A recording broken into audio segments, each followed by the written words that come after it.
Well, good morning, One Church family. It is an honor for me to be here with you today. And I know I do not have to tell you this, but I'm going to tell you anyway. You are some of the most blessed people in the world to have the leaders that you have in this house, Pastors Greg and Shaylin Ford. Come on, can you just show them some love this morning? Man. Greg has been a great friend. And listen, I say One Church family intentionally because I am a part of the One Church fam online, okay? I am a watcher. And I say that to let you know, if you hear something that sounds really familiar, I'm telling you right now so that, listen, when I came, I said I had to double check, make sure Pastor Greg didn't preach this message before, right? That I didn't take this message from him and then re-preach it to you. And so I need to let you know. So if you hear something really familiar, you can say, this guy might be a thief. At least he's an honest thief. Okay, he told us in advance. I love your pastor. I love what he teaches. I love what he preaches, and I honor him today. Happy to be here. Not only am I part of the One Church family, I have my own family in Louisiana. I want to introduce them to you today. We've got a picture that's going to be going up on the screen. My wife, Destiny, we've been married for 18 years. She graduated from Duke Law School. She works at our church, runs 3 businesses, raised 5 kids, and speaks fluent Mandarin Chinese. I know what you're thinking right now. Why in the heck did she marry him? We have had 5 children. That's Carolina Lee, our oldest, Julietta Marie, Ella Francesca, and then our 2 boys, Jacob and Coda. And that family picture is complete. There will be no more children joining us on this journey. At least that's our prayer. Okay. Hey, I'm really happy to be a part of this Lemonade series. When life hands you lemons, make lemonade. And if you've been here for the last few weeks, you know that we are in the story of Joseph. And the story of Joseph is really a story about the lemons of disappointment. Joseph was the favorite son. He got a special code. He had this big dream that he had shared with his brothers. His brothers didn't really like that dream. And finally, his brothers got to the place where they had just kind of had enough of Joseph, and they devised this plan that they're going to kill their little brother, tell their dad it was an accident. They had this whole plan. And then all of a sudden, they got a better idea. As they had thrown him in the pit, coming up with the plan of how they were going to kill him, there were some slave traders, Midianite slave traders that happened to be passing by. And so they said, let's don't just kill him, let's make some money off of him. This would be even better. So they sell him to the slave traders, and Joseph makes his way into Egypt, where he's purchased by a man by the name of Potiphar, and he's doing great work in Potiphar's house, so much so that Potiphar puts him in charge of the entire estate, only to have Potiphar's wife lie about him, and then the next thing that Joseph knows, he is thrown into prison. While he's there in prison, he does such a great job that the warden says, hey, look, man, you can run this whole thing. The Bible actually says that the warden had no more worries because Joseph was handling all the affairs of the prison. And finally, Joseph sees a way out. Somebody from the king's court gets thrown into prison as a cupbearer, and he interprets his dream, and he's going to get out of prison. He says, hey, whenever you get back in front of Pharaoh, the king, remember me, put in a good word for me, please get me out of this prison, only to have the cupbearer get out of prison and completely forget about Joseph. Until a number of years later, and through a strange series of events, and he remembers him and goes to Pharaoh, and they bring him out. And then if you know the end of the story, he gets elevated to the second most highest position in all of Egypt. And that's the part that we like to celebrate. Wow, look what God can do. Wow, from the outhouse to the pen. Oh, look what God can, from the pasture to the palace. Oh, look what God. We love to celebrate that, but don't miss the series of disappointments through Joseph's life. I think this is why the story relates so well to us, right? It's because everybody in this room has been disappointed. Yes, sir. Come on, if you've been disappointed, lift up your hand, right? If you've been disappointed, look around. If somebody doesn't have their hand up, they'll lie about other things too, okay? Everybody knows what it is to be disappointed. It doesn't matter who you are. Doesn't matter how much potential you have. Doesn't matter how good you have performed in the past. You will still find yourself on the receiving end of disappointment. I like to say it this way. Being disappointed is a part of life, but staying disappointed will destroy your life. Being disappointed is just a part of life, but staying disappointed will destroy your life. Why? Because if you are not paying attention, the enemy will use your disappointment to hold the door of your heart open just long enough for his friends' discouragement and disgruntlement to make their way into your heart. There's a moment of disappointment. And what the enemy loves to do is to use that disappointment just to hold the door of your heart open. That's why we say being disappointed is a part of life. But if disappointment stays too long and we don't know how to handle the disappointments of life, then discouragement makes its way into our heart and we start losing the courage we need to move forward. We start feeling hopeless. We start feeling despair, and we can even fall into depression, and we can almost always tie it back to a moment of disappointment.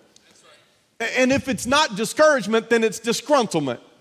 We get disappointed and it holds that door open, and the next thing that we know is negativity and pessimism and resentment and bitterness and anger begin to take root in our heart, and we know whatever takes root will produce fruit.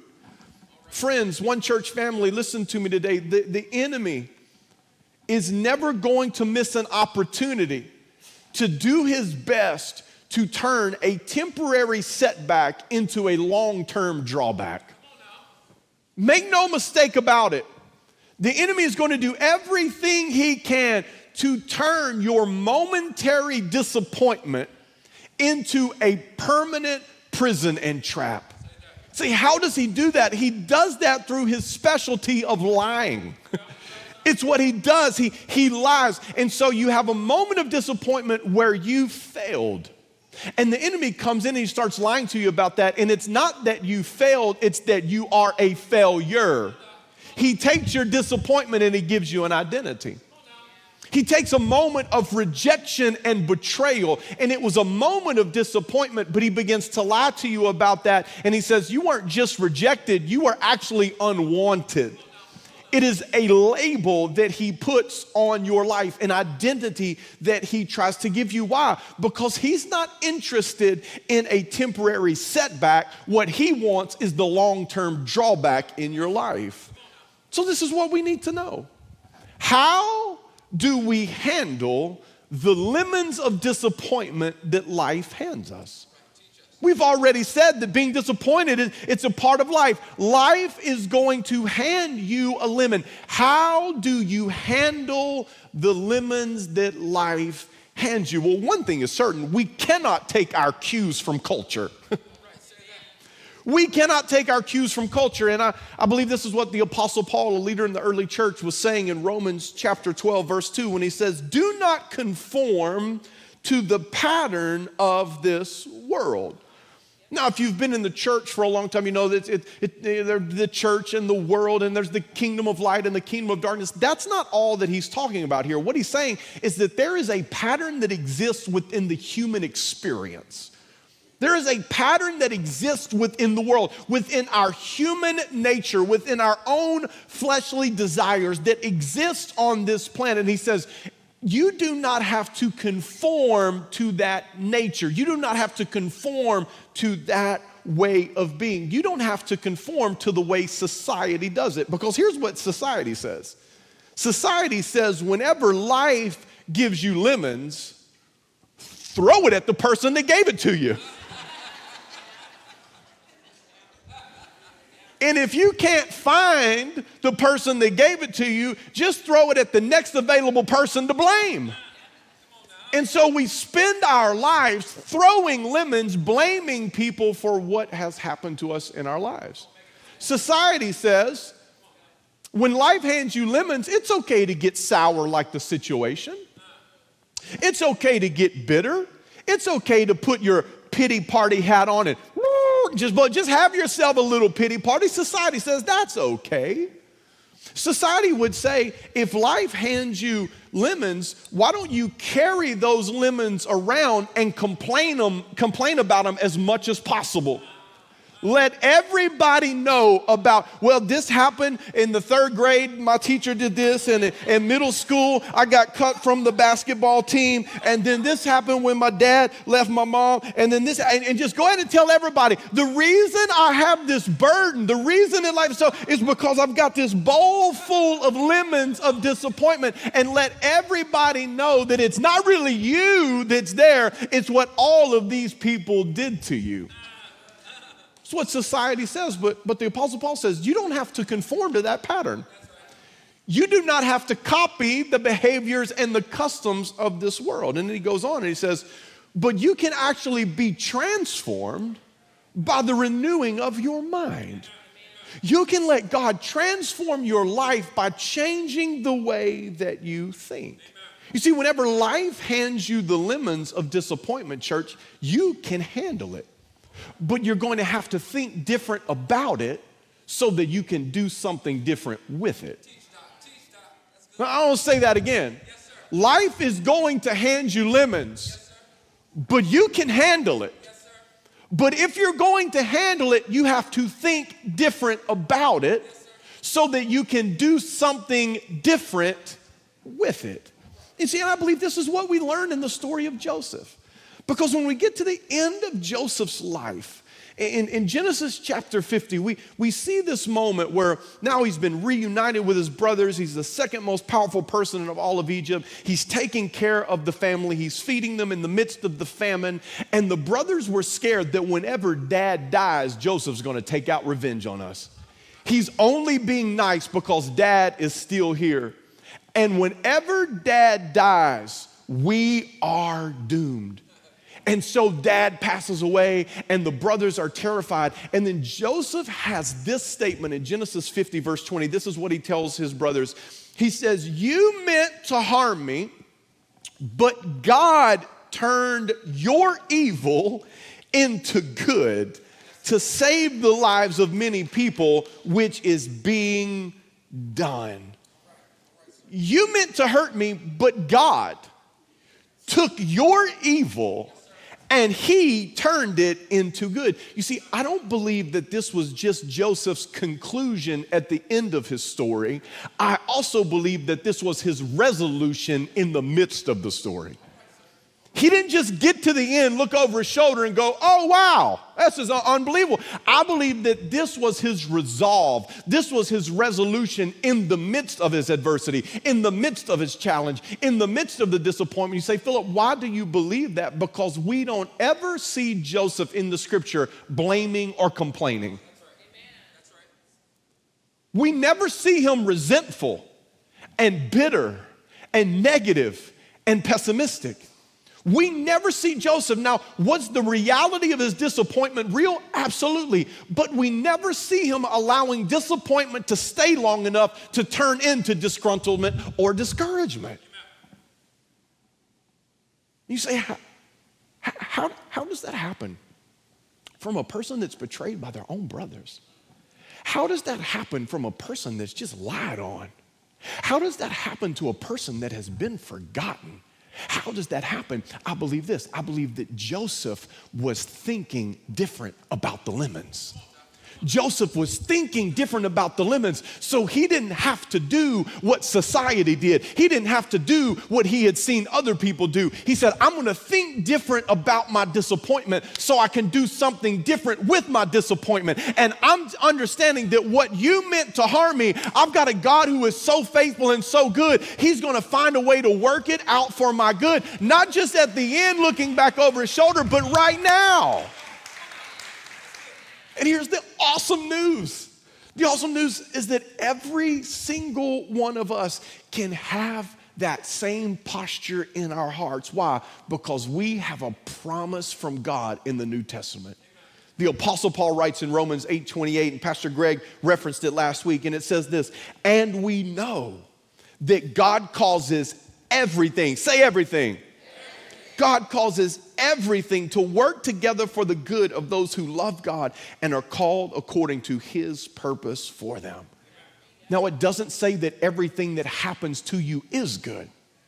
And it doesn't say that God caused everything that did happen in your life.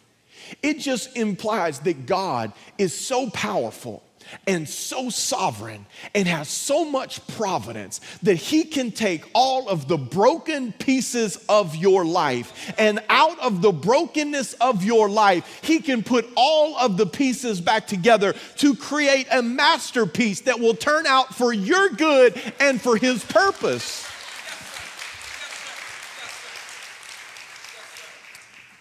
You see, this verse became my favorite verse. I had a radical experience with Jesus when I was 16 years old. I fell in love with Christ. I began to preach the gospel when I was 18 years old. And this verse, Romans 8:28, became one of my favorite verses early in my teenage years. It was one of the first scriptures that I memorized because I was like, man, this verse is like incredible, that no matter what happens in my life, the good, the bad, the ugly, the valley and the mountaintop, God has a way to take it all and work it together for my good.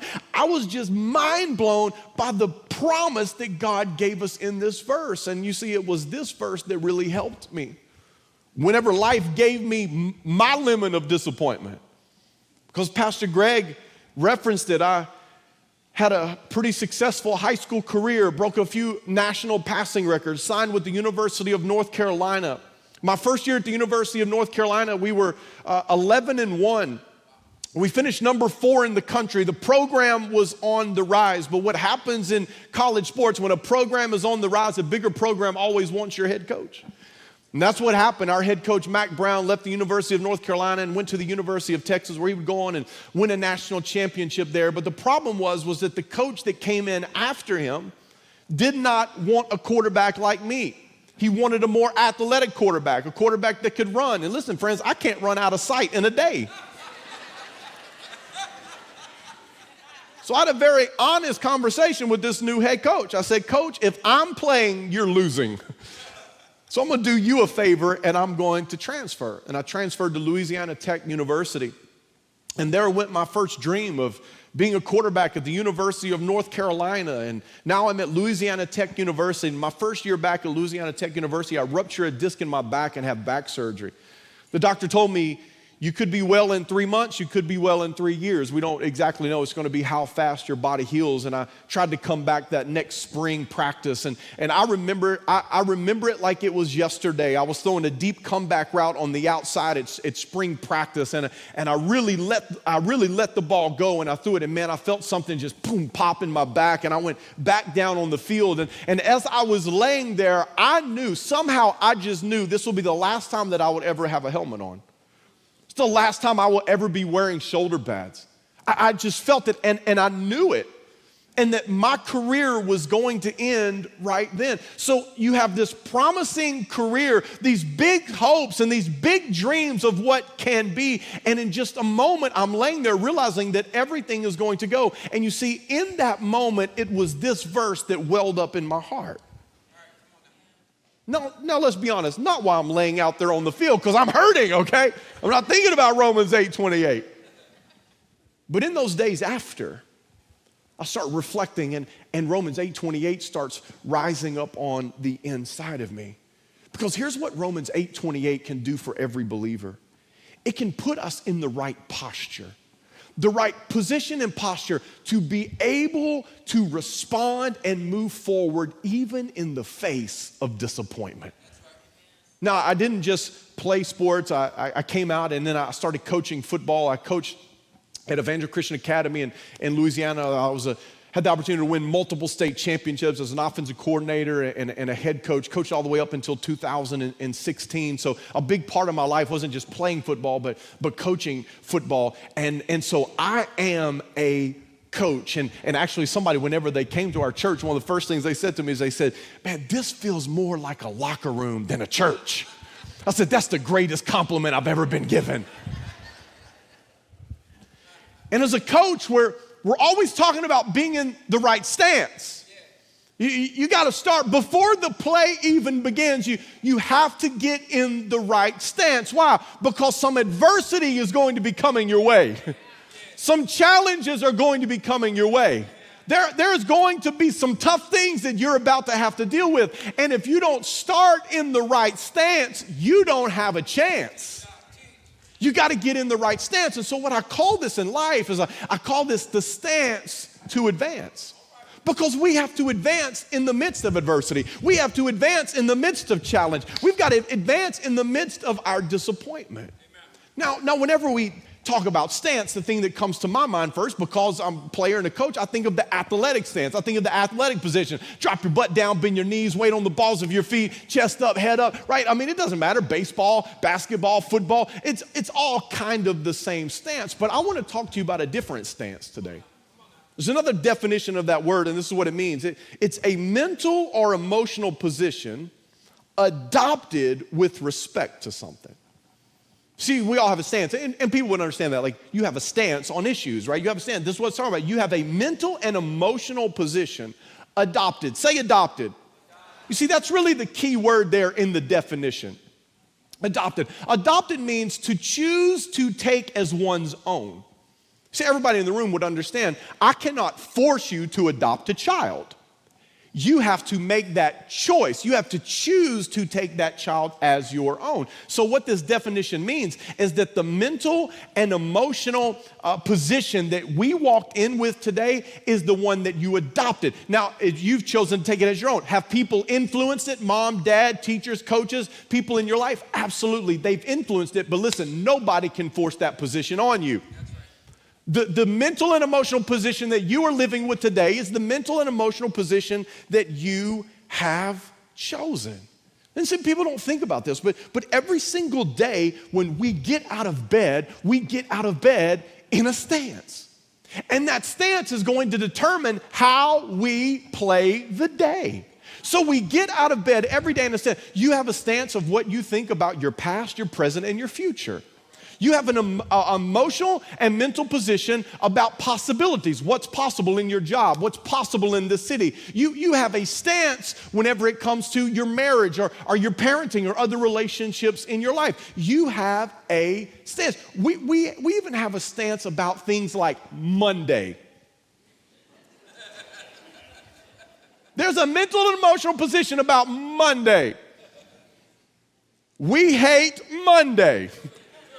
End of the weekend, beginning of the grind. You know, I hate Monday. And so what happens is on Monday morning, we get out of bed, and instead of getting in a good stance on Monday, we have a way of thinking and feeling about Monday already. So when we get out of bed on Monday, this is our stance to attack the day. Now, anybody in this room could knock me over right now because I'm not in a good stance. And that's why it's not even 9 a.m. on Monday and the day is already going downhill. And it has nothing to do with what happened. It has everything to do with the stance that you got out of bed in. Why? Because society says hate Monday. There's a million memes out there that are bashing Monday. But can I tell you, there's 52 Mondays in every year? I can't throw away 52 days a year just because it's labeled Monday. If you throw away every Monday, that means every 7 years you've thrown away an entire year of your life just because it was labeled Monday on the calendar. We have stances that we don't even know. It was not too long ago, I went into a coffee shop. It was early on a Monday morning, and I walk in, and, you know, people need enthusiasm, so I just always bring the energy. And so I walked in, and I was like, how are we doing today? And the little lady back there, she said, well, it's Monday. I knew exactly what she meant, but she was talking to the wrong person. I said, do you love Monday as much as me? Her eyes get like this big. I was like, I love Monday because good Mondays turn into good Tuesdays, and good Tuesdays turn into good Wednesdays, and good Wednesdays turn into great weeks, and great weeks turn into great months, and great months turn into great years, and great years turn into a great life. And it all started because we loved Monday. She said, that's not exactly what I was talking about, but I'm really glad you came in today, sir. I started talking to her about a different way to think and feel about Monday. And whenever I was walking out the door with my coffee, she screamed, I love Monday too now.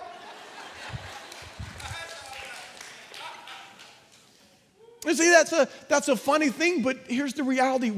We have this posture and this stance that we've adopted to so many things in our life.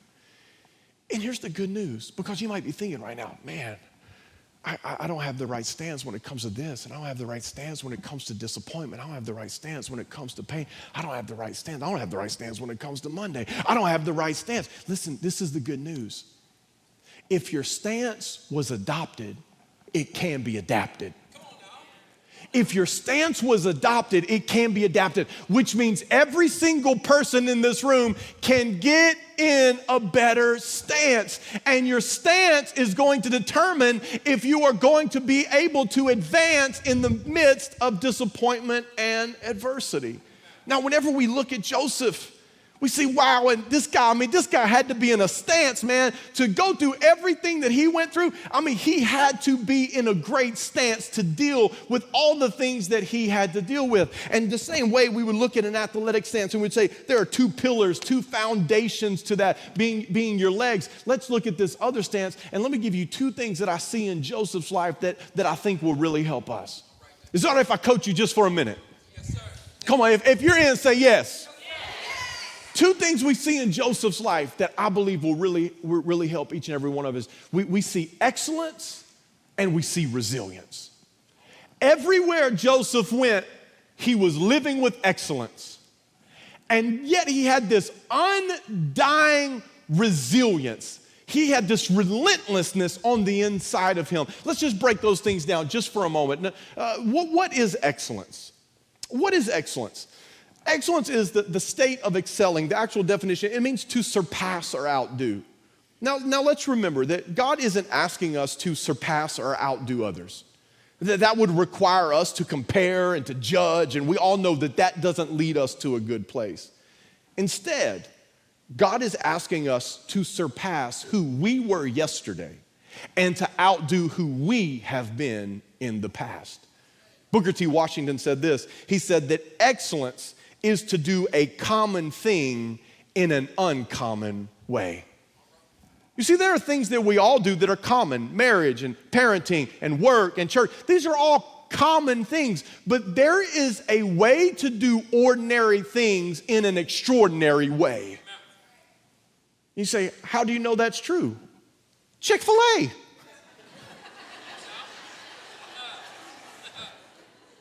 They serve chicken and fries. But you leave with chicken fries and a better attitude. You feel like you've been rejuvenated, been to the spa a little bit. Whenever they look at you and say, my pleasure. It's a common thing. It's a fast food restaurant, but they found a way to do it in an extraordinary fashion. And guess what? All of the common things in your life can be done in an uncommon way. All the things that you see are ordinary. You can find a way to do it extraordinarily. This is my definition for excellence. My definition for excellence is that excellence is doing your best to bring the best out of you. This is what we see in Joseph. He's constantly doing his best to bring the best out of him in Potiphar's house, in the prison, with his brothers, serving Pharaoh, creating a plan, executing the plan. He is always doing his best to bring the very best out of him. It was excellence. It was a pillar in Joseph's stance. But then there's this other part of the stance, and that is resilience. We say, what is resilience? Resilience is actually defined as the ability of a person to adjust to or recover readily from illness, adversity, major life changes. There's another part of that definition that says buoyancy. Buoyancy. What happens when you're in the pool and you take a flotation device and you pull it underneath the water and then you let it go? Not a trick question, church. It floats back to the top. Why? Because that's where it was designed to be. So whenever life comes with disappointment and it's trying to pull you under, you don't have to stay under. You can keep rising back to the top because you were designed to live on top. You don't have to stay in disappointment. You don't have to stay in discouragement. You don't have to stay in disgruntlement. Instead, you can be resilient like Joseph, and you can keep rising back to the top no matter what life brings your way. Now listen, I'm not here to belittle anybody's trauma. I'm not here to make light of what you have been through in your life at all. I know that some of you in this room have been through major, real things in your life that were very, very, very painful. I'm not making light of that at all. What I'm trying to do is I'm trying to connect your story with Joseph's story. He's been through some things too. He's been through some things too. And we can draw some perspective off of his story because Joseph just kept showing up with this excellence and then with this resilience. He just kept floating back up to the top. He just kept floating back up to the top. Why is resilience so important? Let me just give you these three things and we're wrapping up today. Why is resilience important? Number one is this, is that bad things are going to happen. You're like, man, I'm so glad I came to church today, right? I'm so glad, man. Such an encouraging word, Pastor. Bad things are going to happen. But listen, I didn't say that. Jesus said it. John chapter 16, verse 33, Jesus said, here on earth, you will have many trials and sorrows. But you can take heart because I have overcome the world. Why is resilience important? Because bad things are going to happen. Being disappointed is a part of life. But here's the second reason that resilience is important, is that we will miss the mark of excellence.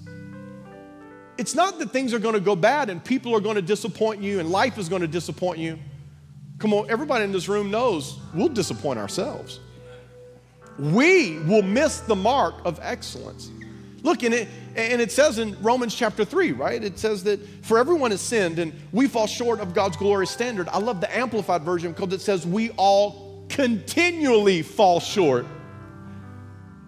Letting us know that this is not just something that happened in the past. This will happen again in the future. But church, don't allow missing the mark to take you off your mark. Because there's a race that God has called you to run.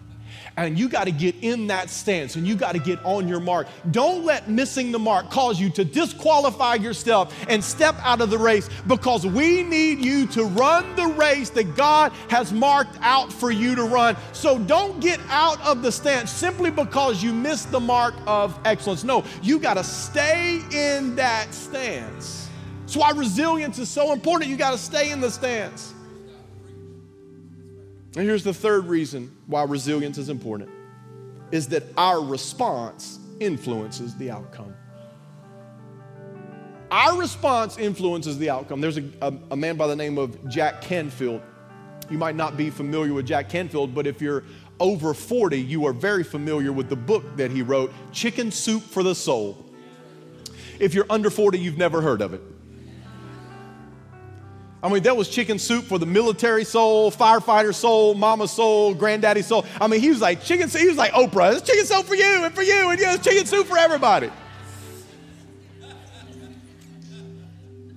But Jack Canfield has a success formula. And his success formula is this: E plus R equals O. Meaning that event plus response equals the outcome. You see, what people would have you believe is that E equals O. The event that happened in your life, the lemons that you were handed, that's what's going to determine your outcome. Because you were betrayed, because you were lied about, because you were left, because you were mistreated, because these things happened to you, because you were handed that lemon, this is going to be the outcome. Oh, you were handed this lemon. Oh, you'll be dysfunctional. Oh, you were handed this lemon. Things are never going to work out. Oh, no. Don't miss the equation. There's an R in there, because your response matters. And whenever life hands you lemons, you can make the decision to say, you know what? I'm going to think different about it, so that I can do something different with it. I'm not going to do what my mom did. I'm not going to do what my grandfather. I'm not going to do what my neighbor did. I'm not going to do what I've seen other people do. I'm not going to throw these lemons at people and live my life blaming. I'm not going to carry my lemons around complaining each and every day about what other people have done to me. I'm not going to get sour like my situation. No, I'm going to understand that God gave me a promise, and whenever I get handed a bowl of lemons, I can think different about it so I can do something different with it.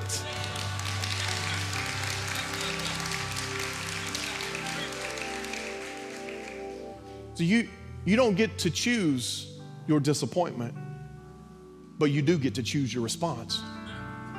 You don't get to choose what you experience in life, but you do get to choose how you interpret what you experience. And whenever life hands you lemons, decide, I'm going to think different about it. I'm going to think like Joseph. Whoo, you might have meant it for evil, but I've got a promise from God that he's going to turn it out for my good and for his purpose, which means it's going to be about his glory in the end. Amen. Church, come on, will you stand up on your feet? Will you bow your head just for a moment? We're going to have another moment of worship, but before we do, I want to pray with you. God, thank you for your word. Thank you for your goodness, and thank you for your grace. I don't know what lemons of disappointment you've been handed in your life. I don't know what lemons of disappointment you might be handed this week. But we can take some cues from Joseph.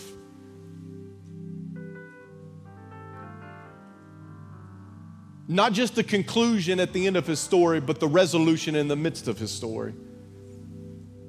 That says, you meant this for evil, but I have a God who is faithful and a God who is all powerful.